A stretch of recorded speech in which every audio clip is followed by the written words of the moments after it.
Chega a fin de semana e volve a competición aos campos e canchas da comarca. Comezamos en Regional Autonómica, onde a sede Chantada viaxa ata Viveiro para enfrontarse ao terceiro clasificado da categoría. Un partido difícil para puntuar, pero os chantadinos terán que facer todo o posible para sumar e afastarse un pouco do fondo da táboa. O encontro dará comezo ás 5 da tarde do domingo.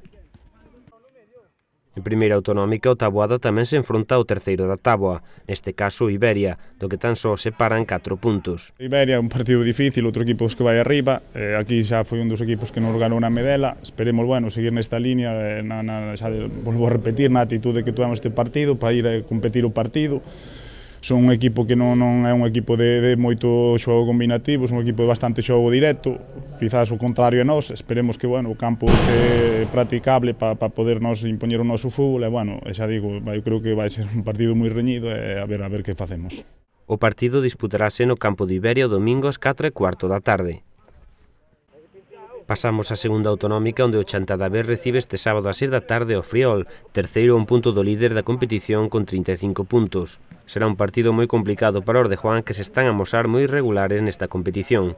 É importante ir sumando porque estamos na zona media baixa da táboa. É certo que os equipos da zona baixa volveron fallar igual que a nós a fin de semana, pero de cara ao vindeiro sábado e domingo enfrontanse varios entre eles, co cal algún vai sumar a narices, por así decir, entón nós temos que facernos fortes na casa, a pesar de que xogamos contra un bo rival que está a un punto do líder, non nos pode servir de excusa e temos que sacar puntos como sexa.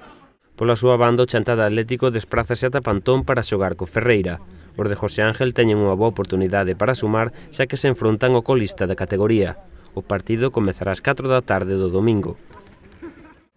O xuvenil dese de Chantada con 24 puntos recibe o Coruxo, líder intratable da categoría, que ao final da primeira volta suma 42 puntos e avantaxe en 10 ao segundo clasificado.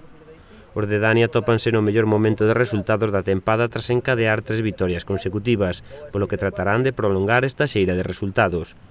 O encontro disputarase o sábado ás 4 da tarde no Sangoñedo, na que será a primeira xornada da segunda volta. En Primeira Autonómica Xuvenil, o Taboada xoga na casa contra o Residencia, que ocupa a 9ª praza da clasificación. O encontro disputarase o sábado ás 4 da tarde no campo da Medela. Os cadetes dese de Chantada afrontan un partido moi complicado este domingo ás 11:30 da mañá na casa do Berín, que é terceiro con 10 puntos, 5 menos que os de Juan. Ata o de agora os chantadinos contan os seus partidos por vitorias, pero saben que a tarefa desta fin de semana será unha das máis difíciles da tempada. A priori vai ser un dos partidos máis complicados de grupo, están terceiros, ademais clasificáronse na anterior ronda como primeiros de grupo. Para máis información, como locais só conseguiron vitorias, é dicir, nin sequera cederon un empate ou unha derrota.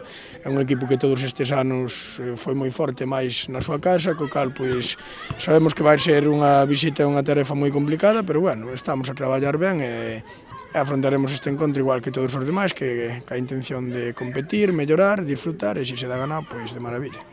En baloncesto, na 10ª xornada da Liga EVA, o CB Chantada Galicia Vento enfróntase ao Baloncesto Narón, que marcha sexto clasificado con 5 vitorias. Os de Alberto, aínda invictos esta tempada, tentarán sumar a súa 10ª vitoria. O partido terá lugar no pabillón chantadino o sábado ás 6:30 da tarde.